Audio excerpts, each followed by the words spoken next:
Bienvenue dans l'univers d'Izanzur, où les vérités cachées émergent et l'histoire parle haut et fort. Aujourd'hui, une alerte majeure qui secoue la scène internationale.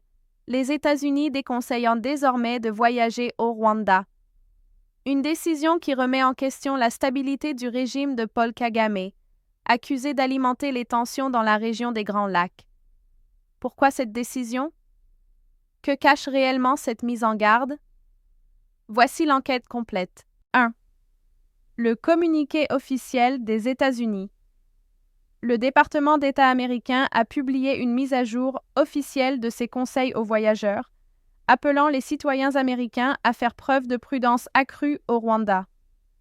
Motif évoqué: activité militaire accrue à la frontière avec la RDC, risque d'escalade régionale.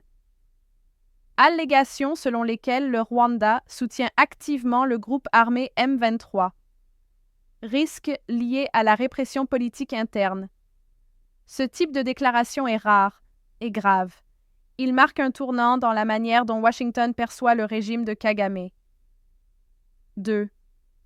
Pourquoi maintenant? Ce changement soudain ne vient pas de nulle part. Les tensions entre le Rwanda et la RDC sont à leur plus haut niveau depuis une décennie.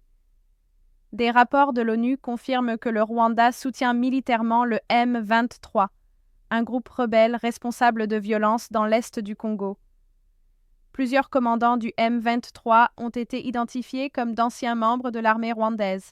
Ces éléments ont poussé les États-Unis à agir, non pas contre le peuple rwandais, mais contre les politiques régionales agressives du régime en place. Troisième réaction du gouvernement rwandais. La réponse de Kigali ne s'est pas fait attendre.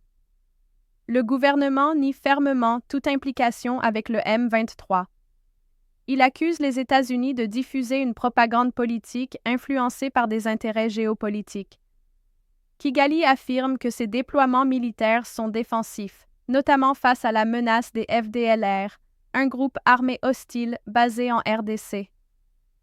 Mais pour beaucoup d'observateurs, cette défense sonne de plus en plus creuse, surtout face aux preuves accumulées par l'ONU, HRW et d'autres institutions. 4. Le Rwanda, source d'instabilité régionale. Le Rwanda est de plus en plus vu comme un acteur instable dans la région.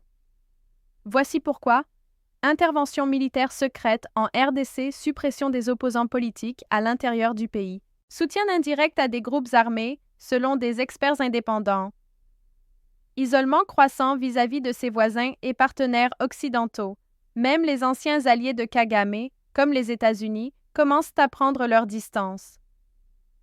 5. Conséquence. Possible pour le Rwanda. Ce type d'avertissement peut avoir des conséquences graves. Diminution du tourisme international, baisse de la confiance des investisseurs étrangers, hausse de la pression diplomatique. Et surtout, perte de légitimité sur la scène mondiale. Le Rwanda, longtemps célébré comme un modèle de développement en Afrique, voit aujourd'hui son image se fissurer sérieusement. 6. Une nouvelle étape dans l'isolement du régime Kagame? Ce n'est pas qu'un simple avertissement de voyage. C'est un signal politique fort envoyé à Kigali.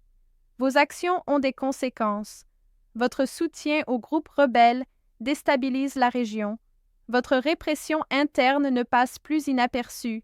Et avec Human Rights Watch, l'ONU, la RDC et maintenant les États-Unis qui s'expriment, le régime rwandais semble de plus en plus isolé.